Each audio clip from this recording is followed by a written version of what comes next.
Folks, welcome back to the podcast. Today, Katie and I are coming to you for the first time from our brand new studio out here in the wild of North Idaho.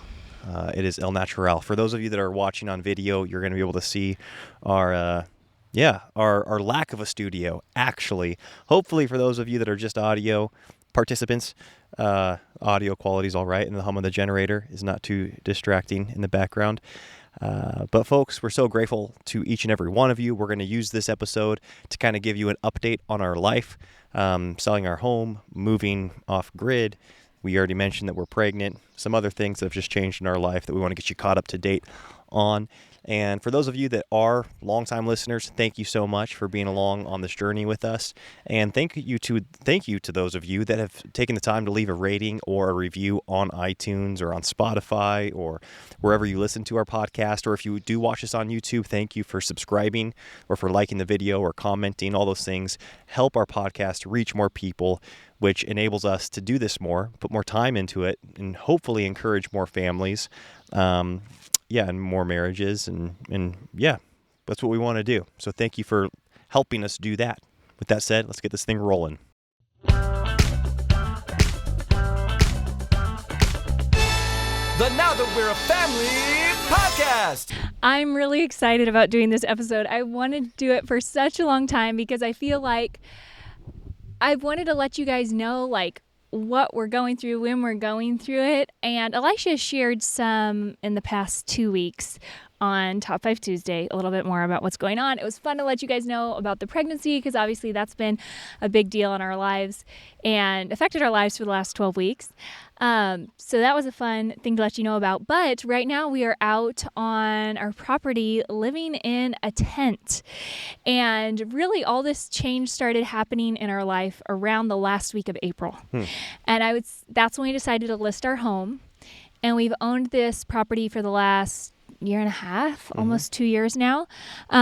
But a lot goes into developing a property that we are just learning as we go. And one of the things was we had to wait to get on a well list. And so we weren't able to do anything with the property until we got a well in, because you can't permit or anything like that. And we were told that it was going to be 2 years out because just in our area, it was really backed up to get a well. And so we didn't move or do anything on this for a while. But as we got our well and stuff started progressing that way, we started thinking, wow, we could really move out here. We just love being out here. We would just come out for the weekend. We wouldn't stay here, but we'd come out on the weekends, I should say, and just build fires in the snow and hang out. And so Elisha and I were like, we don't really want to do the suburb living another summer. And yet, just because of the timing of everything, building any permanent structure out here has just been a slow process, slower than we thought. And so we're like, what if we just sold our home, and instead of moving into a rental during that interim period of, a build being done, why don't we just live in a wall tent? Yes. This was, and so that happened last week of April.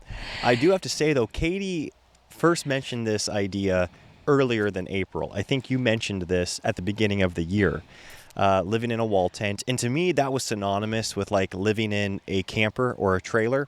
And we've done that, and it was not a great experience for us. I know many of our listeners are either in that season or they've gone through that season. And we've heard mixed reviews from some of you. Some of you absolutely loved it or currently love it. Some of you were like, that was rough.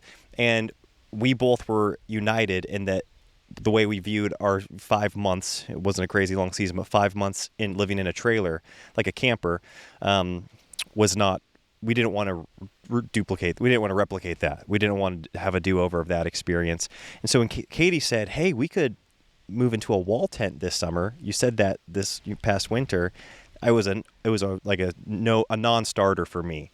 Because all my recollection sent me back to that trailer, you being first trimester, throwing up in that little, being nauseous and throwing up in that little camper toilet, trying to keep everyone quiet when you're sleeping through the night, everything breaking in there. everything, smelling so bad, like all the time, tracking mud in and out. The kitchen just being like so tiny, no counter space. Again, all the smells are just too much for me. Yeah, and lots of rain. Yes, and lots of rain. And that was kind of like the part of the country we were living in at the time. So I was like, no, not a non-conversation for me. And then a few months went by, and when we decided to list our house, we were looking at rentals and looking at the different options that we had there. And then we were out here on the property one afternoon, and it was a beautiful afternoon. And there's this particular corner actually where the tent is set up now. So those of you that are on the video, you can probably see the tent, like the big wall tent in the background here. It was a weak moment for me, and I was like, I don't want to move into a rental. Like, I don't want to put a first and last month and a deposit. I mean, especially when you have like 5 kids, you put the deposit down, you're never seeing that money again, and you're probably gonna have to pay some extra, for all the damage you're going to cause in the home. And so I didn't want to go through a year of renting if we could help it. And it was also kind of like, if you're going to live in the neighborhood where our home is like the best neighborhood to live in terms of like walking paths and parks and all those things. So it was like really a downgrade. We did want to sell our house because it was good timing with the market. We didn't really want to wait until fall or winter. That's when houses don't move as well. And so we were like, spring and summer is kind of the time to list our house if we're going to do it this year. So there is going to be this lull period unless we want to wait till next year to list. And we just both felt like, no, this is the year. We're just ready to offload the house. Yes. So, we didn't really want to trade a suburb for a suburb. Like, the whole point was to get out here. Right. Yeah. And so once I got the bug to get out here onto the property versus going to a rental, Katie once again pitched the idea of a wall tent. She's like, a wall tent's nothing like a trailer or like a camper. And so I was like, okay, tell me more. And Katie, I think, was a huge advocate of the wall tent because that was a big part of your childhood, was 2 years really living in a wall tent on some property. And you've talked about that a bit in the past. And we also had trailers that were hooked up. It was kind of like a caravan horseshoe situation where there were trailers and a wall tent. Mm-hmm. And you see, I didn't get to ever see this, but it sounds like you had your wall tent set up in a pretty idyllic, cozy, and like nice manner for living. And so you had a vision long before I did. But then as you showed me some pictures, we started clearing out this corner of the property where we wanted to do it. I really got excited about it, and it has exceeded all of my expectations. And it is not like, for as negative of an association I have with living in a trailer, like so far, I mean, we're early on into this thing. So far, the wall tent has been at the other end of the spectrum when it comes to enjoyment. Like, I've enjoyed it. It's been so fun. It's been so cozy and quaint. We're back here in the shade. It's breezy in there. The wall tent, it's a 16 by 24 wall tent, and that's a lot of space. Yeah, it's a lot. We've got like these bunk cots for the kids to sleep in, and then you and I have got a queen, like a queen box mattress and mattress in there, so that feels like it's great for you and I. I don't know. We have like a dresser in there. It's awesome. It's been so good so far. And when I said off a grid, that wasn't necessarily the intention early on. And so we have been able to get a well drilled, but there's no pump. We don't have like access to water via the well, and we don't have power on this property. But fortunately, there's a creek on the property, and so that's where we've been drawing all of our water from, all of our drinking water, all of our our dishwashing water. Or you've been doing the laundry with that water, boiling it over the stove, and so it's really been a fun transition. And we had this all set up a couple months ago, or about a month and a half ago. So we were able to kind of slowly dip our toes in one night at a time, two nights at a time, while we still owned our home. But then it's only been just the last 7 days now. I guess this is day 7 that we've been full time out here, and it's been such a treat. Yeah, so going back to April, the first week in April, I want to catch them up in terms of like what we've been going through the last few months that we haven't communicated. I don't even know what I was talking about, so I'm glad. No, I loved it. I loved it. Like, I'm not saying what you were saying was irrelevant. Now that you're done, I'll go back to the main point. No, I'm joking. No, I'm not saying that. I'm not saying that at all. I think it's good to give context to where we're at and what we're doing right now currently. And then I guess there's just been so much I wanted to tell you guys that we haven't been able to tell you guys. So walking you through it, we list our house we actually list our house Easter weekend. And so getting our house ready to list was kind of like a crazy whirlwind because we were spending all our time painting and fixing things. You know, if you guys have sold a house, you know how it goes. We'd never sold a house before, so it took us off guard how much work that was. Clearing out a bunch of clutter and stuff to get ready for photos. And I thought our house was uncluttered until we had to clear it out to get ready for photos. And we started putting some of our stuff into a storage container at that point and then throwing out some of our stuff.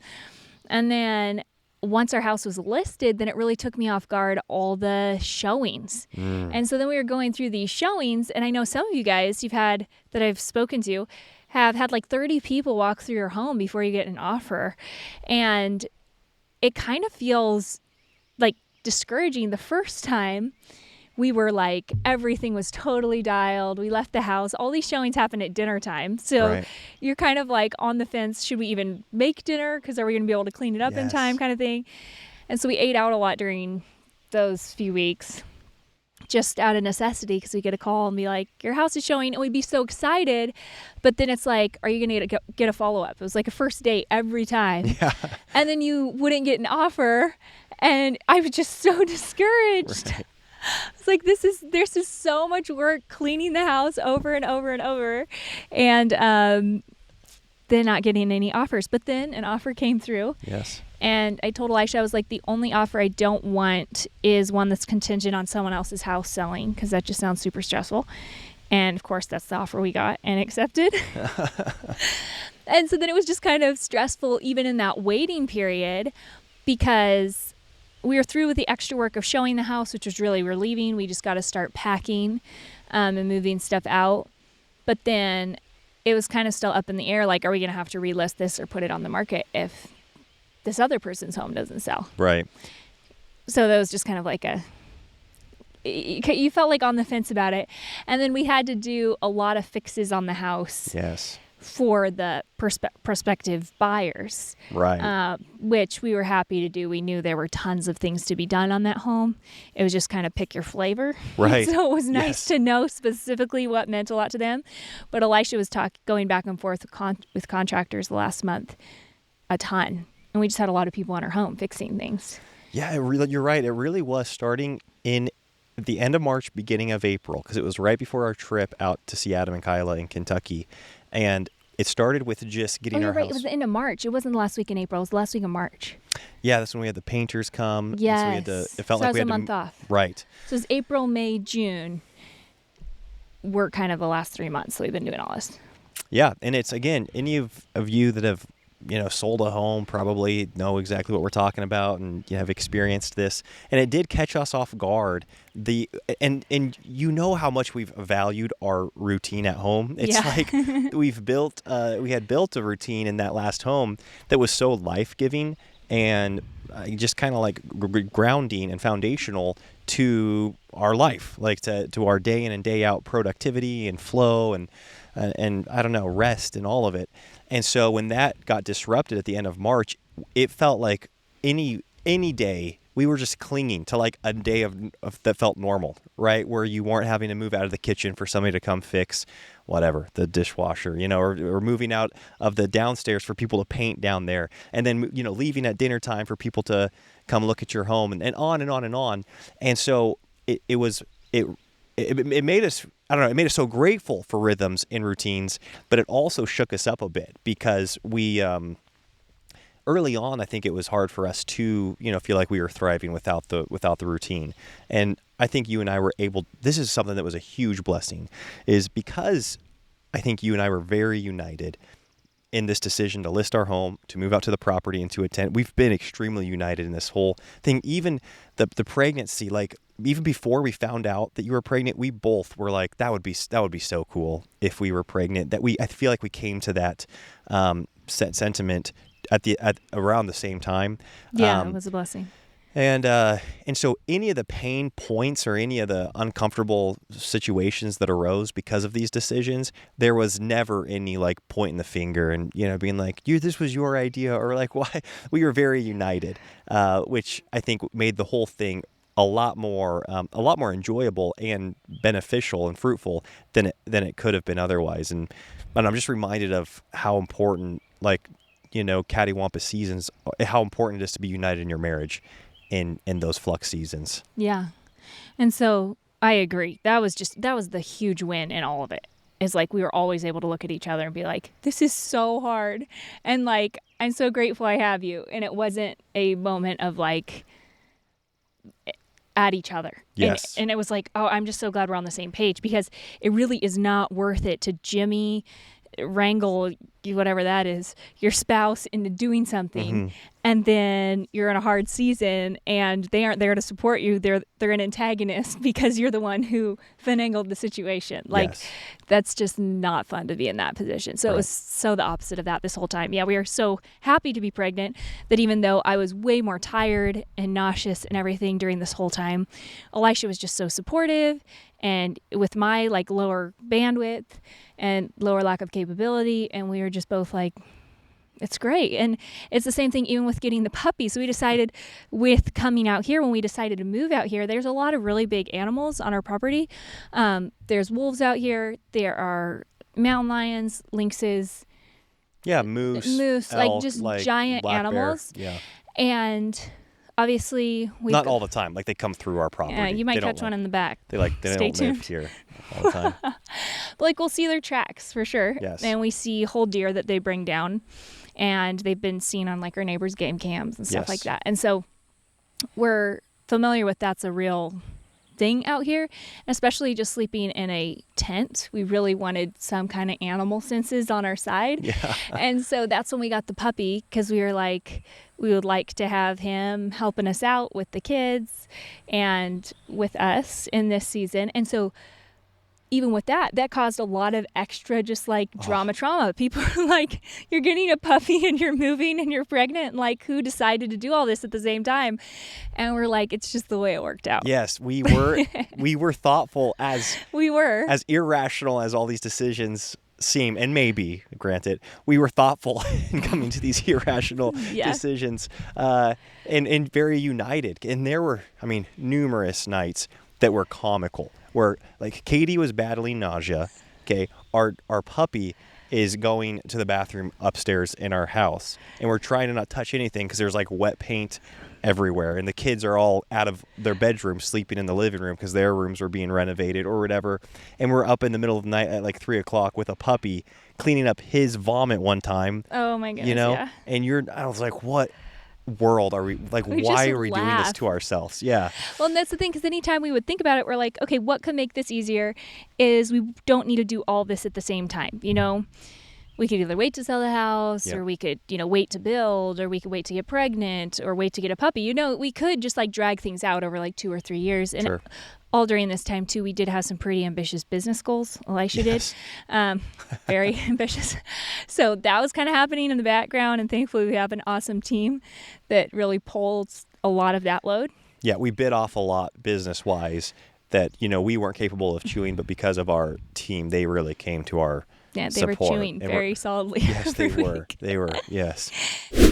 Katie, with the Get It All Done Club, even though you sell that to women and it's for women, I feel like the husbands and men are the biggest beneficiaries of that program. Well, I'm glad that you say that. Something that I think is cool is that whatever matters to you and your husband, whatever matters to your vision, whether that's going on more vacations or starting a side hustle together or spending time investing in the children's extracurriculars, whatever that is, you will have the time and energy to start investing in that, instead of spending so much time doing the monotonous, redundant tasks. And so that's something that I love about the Get It All Done Club. I actually never discount the program. If you're curious for a little taste of it, I have a free masterclass down below, and we would love to have you join our community of thousands of Christian women who are encouraging each other and working towards creating more peacefully productive homes. Okay, so something we need to let you guys know about is Good Ranchers beef. They managed to get us a Good Ranchers box all the way out here at our tent, and we have been eating Good Ranchers lunch and dinner and breakfast out here on the property. July 4th is already passed, but claim your independence from the meat aisle. Prices are up, quality is down in the store, and there are more imports than ever. GoodRanchers.com is the #1 place to get 100% American meat for this uniquely American holiday. Celebrate the sweet taste of freedom with savory meats conveniently delivered right to your door, and they're all born, raised, and made right here in the USA. We can attest to loving them here on our Blackstone. You could subscribe to any Good Ranchers box now and get $100 off, plus free American Wagyu burgers for a year. Whoa. Right now. It's amazing. It's more than just a great deal. It's a chance to celebrate America by supporting American family farms and enjoying the highest quality American meat. All you have to do is claim this offer, or all you have to do to claim this offer is go to goodranchers.com and subscribe to any of their custom curated boxes filled with 100% American beef, chicken, pork, or wild-caught seafood. Pick your box and use my code VOTEBERG at goodranchers.com to claim your $100 off and free Wagyu burgers for a year. If you needed any other reason to support Good Ranchers, they're not only amazing partners of the Now That We're a Family show, but they also support the paralyzed veterans of America, too. And every order saves American farms and supports American veterans. So anyways, use our code, VOTEBERG. Get your $100 off and free Wagyu burgers for a year. I hope I'm pronouncing that correctly. We are just thrilled with our Good Ranchers meat. And every time we get our box, it is a happy day. And we're just like, this is our kids' childhood. And we do have the energy and we do have the youth. And we just would like to do this year. And so we're going to do it all at once. So anyways, the Lord's been really gracious in all that. And we aren't... we know we're in a really blessed position. It's really a bunch of blessings. It is, and exactly. We would rather be handling the stress of all of it, I guess, than not be here. So we are just really grateful. That's how it was. Anytime we'd feel frazzled or overwhelmed or tired, exhausted, all those things, never once were we, like, the gratitude, I think, was so real. Even getting this property was such a gift because it never hit the market. It was the friend of a friend at a church. It was somebody through our church hearing about it, thinking of us, getting us in touch with the owners, having their, I guess, like, what do you call it? Like, favor, like being just at, undeserving. They didn't even know us, but because of our situation, giving us a really awesome opportunity with it here. And so even that is just, we felt so undeserving and so grateful for it. And then obviously anytime you're praying it, that's an undeserving blessing. You're just kind of like, wow, thank you, Lord. And then here, while our children are young, to be able to actually move to a place where they get to roam around and, I don't know, live such a fun the whole time, even in these sleepless nights and, exhausted moments, we just felt so grateful and continue to feel so grateful for all these blessings. Yeah. And so then all throughout this time, too, we're like, we need a place to live if this house does close. And so we were hauling out here to, Elisha and I know nothing. Well, okay, Elisha knows some, but about like construction stuff. Yeah, you could say I know nothing. I mean, I know something now. Yeah, exactly. A nice deck back here. So we made a tent platform for our tent. So it was 16 by 24, and then we have a big porch on it. And I will be doing a walkthrough in the Get It All Done Club, probably like a vlog style video this month, which will be fun. And I also think maybe we could do something. I think I might do more day in the life in the Get It All Done Club, but it might be kind of fun to send out a walkthrough of the tent. Oh, like sure. a little tour in Top 5 Tuesday. Yeah, because So we can kind of show you guys how it all looks. Right. But basically we were like looking up stuff on YouTube, being like, how do you build a platform? It seemed really straightforward to get everything square. We like made every corner square. We lined up everything. And then we go to put the plywood on top and we're like, this is not square. I don't know how math and all that stuff works, but those angles, my word. I was like, okay, every angle was square. They were all level. It looks so straightforward. Yeah. How did this happen? Anyways. Yeah, that was rough. But we got it. It was really bonding experience because, of course, all the kids are out here with us the whole time we're building it. And it was pretty cold at this point and rainy. And so we just have jackets and light a fire as we worked. And the kids could sit by the fire. They'd come over and help us nail nails in the porch. Mm-hmm. And it just was really fun. The whole thing. Building process, laying our gravel for our fire pit. Elisha just hauled so many wheelbarrowfuls of gravel, and the kids just were sitting out here the other day and looking at the tent. And they're like, do you remember it was just all brush here? You couldn't even walk through it. And we burned all those logs and we hauled out the sticks. And it was days of just clearing the brush and burning out the brush. And so it's so fun that they've already just like been a part of this and got to experience the pride of like them taking responsibility and building something. And so it's just so cool they were a part of it. And so we're cooking on a black stone. Yeah, that's what I was going to say. It's kind of fun because I think a lot of the steps I hadn't considered, you had considered a lot more of the logistics of actually living out here than I had. I was like, I just want to build this platform and try to get it level and then put a tent up on it. I was like, shelter. Shelter's the only thing that matters. And we did get there pretty quickly. Honestly, that was fun. Well, yeah, it was funny because we first tried to hire a couple people to build it. Yes, you're right. And then, it turns out we had the wrong number for one guy. Yeah. But then no one could do it fast enough. Like everyone was like a couple weeks out, and Elisha and I were like, no, we would like this built tomorrow. And so we just looked at each other and we're like, well, why don't we build it tomorrow? Yeah. I'm honestly pretty proud of it. Like you can't, because now that the tent's on it, we kind of like, it is off. level. It is level, which is great. We don't have to tell them what we did to make it and square. the deck is very square. And like the tent's square. And the tent's square now, exactly. And so we did get better with the solidity of the floor. Like the porch is the best, and that's where everybody comes and stands and sits. Yes. And then in the back where we sleep, it's a little squeaky. It is. So. Yeah, the floor is We learned suspect some back there. things. It's getting the job. To me, it's exceeded my expectations, like I already said. But you've done such a great job. Like you literally are doing all of our laundry by hand right now. You're boiling water over the fireplace. We do have the black stone, so you could boil it there, but it boils faster over the fire. Yeah. You're scrubbing that out with Ben soap, right? Like you've got your washing tub, and then you've got your rinsing tub. I'm impressed with how much dirt comes out. Yeah. Yeah. And then we've got a clothesline, so you bring it out into the sun. I mean, right now there's a ton of shirts and pants hanging on the clothesline, and it's been really fun because the sun really does serve as a good disinfectant. Yeah, disinfectant bleacher, agent. Yeah. Like take the stains out. I mean, our whites are stained. There's no getting around that. Yeah. Because they didn't want to bleach them and then dump the water into our yard, so we're just going without bleach. But yeah, it's like all of our dishes, even you like put them out in the sun. I'm just like, that's got to kill some germs, right? Yeah. Yes, we wash the dishes in amazing. the creek, and the creek again. Maybe we'll do a walk through video because it's actually pretty ideal. It's beautiful. It's that was beautiful. like a big selling point in Yes. purchasing this. Yes. And then, the Blackstone is propane power, propaned. It's propaned. And why we got a Blackstone, sorry, I know I'm cutting you off. I'm glad that you are.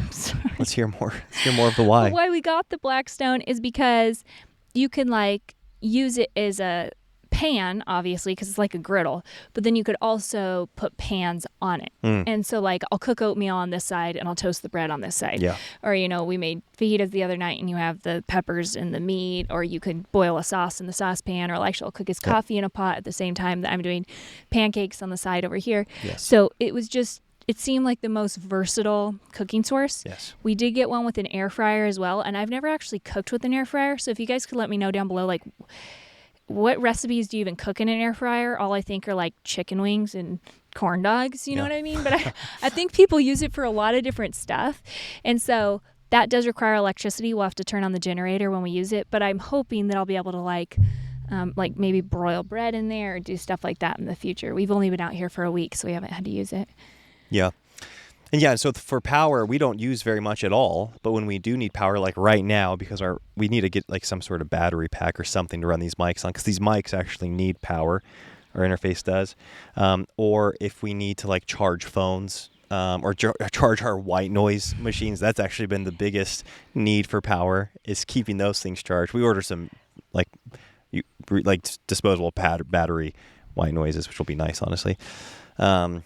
And so we fire up the generator for that, but that really probably maybe an hour to an hour and a half a day do we use the generator. Yeah. And that has definitely been more than enough for us. And Lord willing, we will have power to our property within maybe a month or so. So I think we're only going to be living off grid for At max 2 months, I think. We were planning probably. on the summer, so like our plan would be we're set up for like 3 months, and then Yes. it's going to start getting colder here, and so we'd need to figure out a solution. Like if we can't put heaters in the tent, we would have to put a wood stove in the tent and stuff like that, which you can do. They have the stove jacks and everything in there, but yeah, we just have to think through more like fall logistics if we don't have electricity at that point. Yeah, that's exactly right. But yeah, it's been great, and it's not we can only drive our car. What, like, how far is that? It's not like we get to park right next to it, so we have to pack a lot of stuff into where the tent actually is on the path. And that was another huge like challenge with even building, just hauling the. Katie is superwoman. I think when we started building, we didn't know we were pregnant, but. No, we assumed we were going to be getting a positive test because we were out there planting the pasture grass, talking about what if we are pregnant right now? Would this still be a good decision? Yes. Because we hadn't gotten a positive test, but we thought there was a good chance. Right. Yeah. I was. And we're like, yeah, let's just do it. So. Yeah, so Katie's just hauling load after load with me down this, single track trail to where we wanted to build. We put in a lot of long days, and there's no way I could have done any of that without your help. You truly were like on the other side of the heavy loads with me, hauling it down there. It was fun. I definitely couldn't have done any of it without you. It was all way too heavy, and it was romantic though. It really was. This whole experience again, like it's we've only lived out here like officially with no other home option for a week now, but it's been better than I could have ever imagined. I will say this: the highs have been higher than I would have ever imagined, as far as like around the campfire, reading as a family, getting up, eating breakfast, around the fire, like making coffee, just the kids playing and loving it, playing so hard, and then sleeping in such a cozy place, them totally loving it. But then some of the challenges have been a little bit more extreme than I anticipated. And a lot of that was weather induced, because even though it's summer here, so we had to move out here on a Saturday night. And that Saturday, Sunday, Monday, and Tuesday, we had thunder and lightning and like an unusual amount of rain for us, and that did add to some like interesting nights and just interesting, challenges with being out here. And so that was a little rough early on, but the highs have been exceeded my expectations. Yeah. Yeah, I am in a place right now. So, like Elisha said, we moved out here May 30th officially, and or was it a little bit before then? Yeah, because you said we've been May 3rd. here 7 days, so maybe the 29th or something. Yeah. What is? Yeah. But anyways, so we moved out here, and then it was just No. Sorry, June 30th. It's because it's July right now. Yeah, June. Yeah. I have not. I've never wanted to admit pregnancy brain was a thing until this pregnancy. Just like I need some kind of excuse because I can't get anything right. Might just be like my brain's in a million different places, but I feel like I had a massive letdown like the last few days. Yes. It's just been such a breath of fresh air because it was like such a push getting out of the house, and we had a lot of logistics that were extra complicating. And then we moved out here, and then the rain, it was like torrential rain. We weren't set up for it. So stuff was just getting soaking wet. We're like, this stuff's going to mildew. So we're trying to dry it out. Or even we had a couple podcast interviews the day after we moved out here. So we had to immediately get internet. We're using Starlink for internet, which has been amazing. But like we didn't know how to set that up. So we were trying to get that up in time for the interview. And then we got set up outside, and then a rainstorm poured through. And so we had to take everything down that Elisha had set up. Yes. Reset up in the car. Yeah. And we're like, what are we going to do with the kids during this time? Because we were planning on them playing outside. And so anyways, I just was kind of in a little bit of an emotional wreck. A couple days after we moved out here, I think I was just thinking like, is the hard never going to end? Like, yay, we're finally at the tent, but like, we don't know how to live here at the tent. Yeah. Like I don't know what to do with groceries, and I have this big ice chest full of all the leftover stuff from our freezer and fridge, and I'm trying to make meals out of it. And like, everything was just really overwhelming, and it seemed like every step we were going to take was hard. Right. Going to the bathroom was hard. Like, how do we do that? Sleeping through the night was hard with all the kids in the tent. And I just didn't know how much longer it was going to be before we like got into a rhythm out here. So even though we'd offloaded a lot of the stress with the house and the moving and all that, it seemed like a big new challenge. And it was like, how many more challenges do we have to overcome kind of before we can settle? Yes. And anyways, and so then later that day, instead of doing like math or trying to practice fiddle or something, because I think I kick into a mode of like, well, if you just do more work, then you'll eventually get to the other side of the work. But I was just really burned out. Elisha went and did work, and the kids and I just went for a hike, and it just felt so good. And then we stopped all of our preparations, and we did 4th of July as a family. Yes. And just did a fun family day exploring around where we live. And then yesterday we were able to just go hang out with friends all day. And now today we're kind of back in we're in a flow. Like last night was the kids' best night, sleeping all together as a family.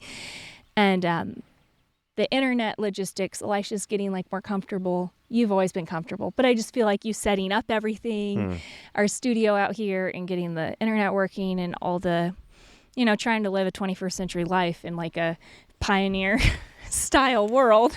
It was kind of complicated. Yes. Like everyone knows how to use the bathroom now, and the bucket with the cedar shavings. Yes. And the food's gotten easier. I don't know. I'm just really, it's not like every step we take is a new unknown. Right. Like we did the laundry for the second time today, and I'm just like, this is going to be fun. Like I have this fresh new excitement for life, thinking like I can think about the future and not just like one step ahead, Right. Are the kids going to nap today? Yes. Or is Lionel going to get up at 3 a.m. or 8 a.m? What are we going to do? So Yes.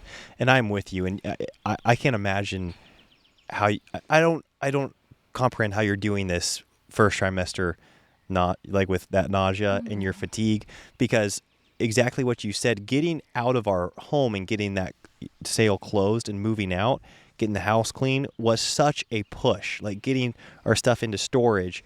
And you're like, that seemed like a finish line. We're like, we just got to get through that. And that was fatiguing. Like we weren't sleeping. We were working from, sun up till sundown. So that week leading up to it. And so we're like, there it is, like the finish line. And we got to closing. We moved out of the house. And then we showed up here. And it's like pouring down rain. Our quilts are getting ruined. Like everything's getting ruined. Our electricity's getting, anything that's, electrical's getting ruined. It's nobody's sleeping. And we're like, wait, this is that. I thought that was the finish line. And yet here we are. And so then you're just trying to figure out these logistics. And like you said, I was kind of scared there to think about the next week. Cause it's like, boy, how does it get, I don't know if it gets smoother or easier. So you just try to get through the day, but it really has gotten smoother already. And I'm with you. I already am excited about the future more than I was a couple days ago, even, just because of how we've gotten some systems in place. We've gotten some little minor routines, which are helpful. I think it's funny because I feel like the fundamentals are even more crucial in these seasons, like planning our day the night before. Just being like, okay, what are we going to be doing? What time is breakfast? What time is lunch? What time is dinner? When am I going to work? What are the kids doing for school? Like what improvements do we need to make to the property? Like what do we need to pick up when we go into town? Doing that the night before actually is all the more crucial, I think, in these seasons. I think something that was big for me was just being like, okay, it's a holiday week. We're going to take school off. Because I think I was really, sometimes I forget the emotional and mental energy that the kids are going through in the transition as well. Like it's not just Elisha and I feeling the stress of the transition. And I just think it was pushing them a little too hard to have them do all these extra things on top of it instead of like, let's just adjust for a few days, And I think it's putting a lot more on top of me and you and everything to just like trying to keep everything else moving. And I thought, oh, it's like this semblance of normalcy. We'll keep it going. But like, it was just too much. Right. And so that's been nice to let that go. And I mean, Elisha was just incredible this whole time because he was packing stuff in our storage containers till like midnight, doing all this heavy lifting by himself. And we did have a couple cousins who your were cousin, amazing. Brandon and your cousin Ken helped me big time. With a chunk of it.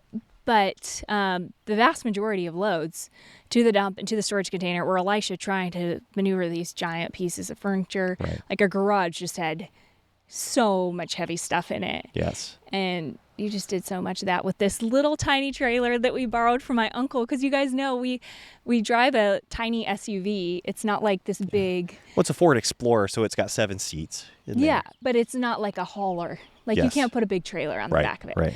So every load we carried was overweight and oversized for this trailer. No so doubt. it was like super stressful to drive around, and Elisha just did all that. Anyways, I'm just so grateful. Yeah, I mean, but you even mentioned Uncle Wade. He was such a help, just the fact that he would let us use this trailer. Huge We couldn't blessing. even have our Starlink set up without him, because we pulled out Starlink. Anybody that's done this knows it's kind of a fun experience getting the box and getting it set up.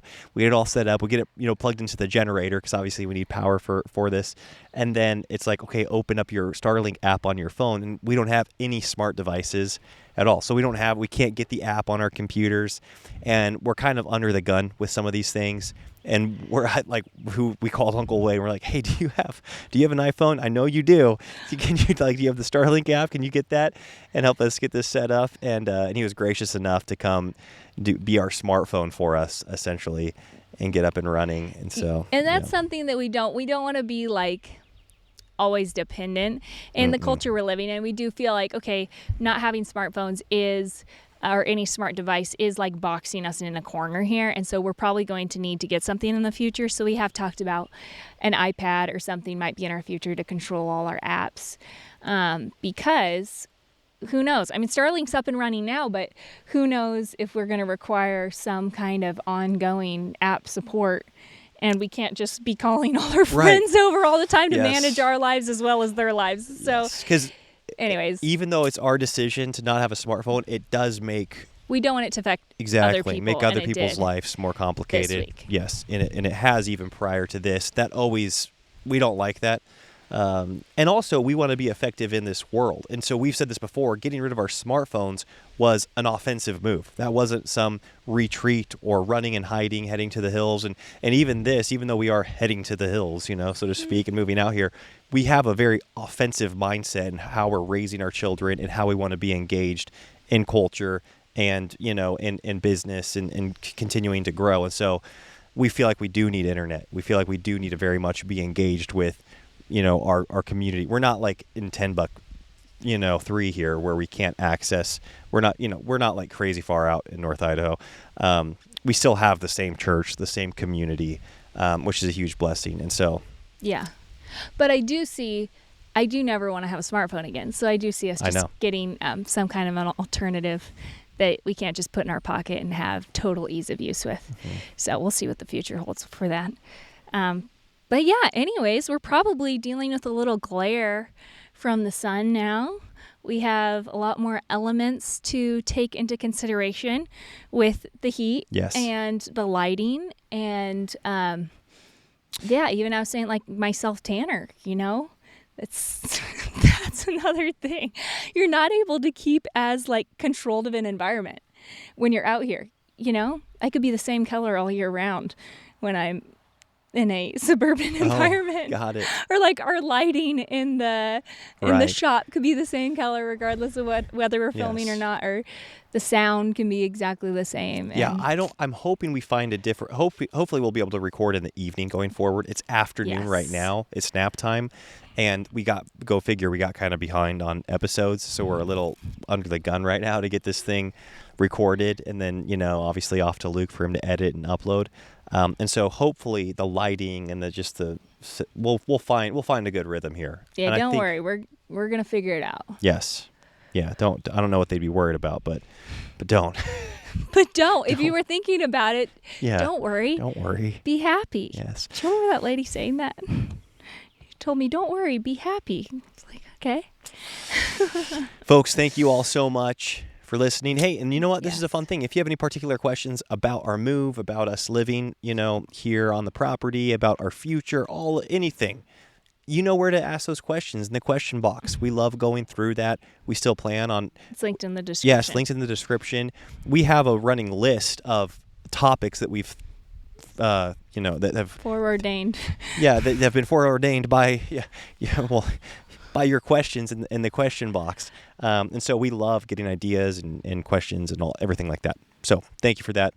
We'll talk to you all next week. Bye-bye. Bye.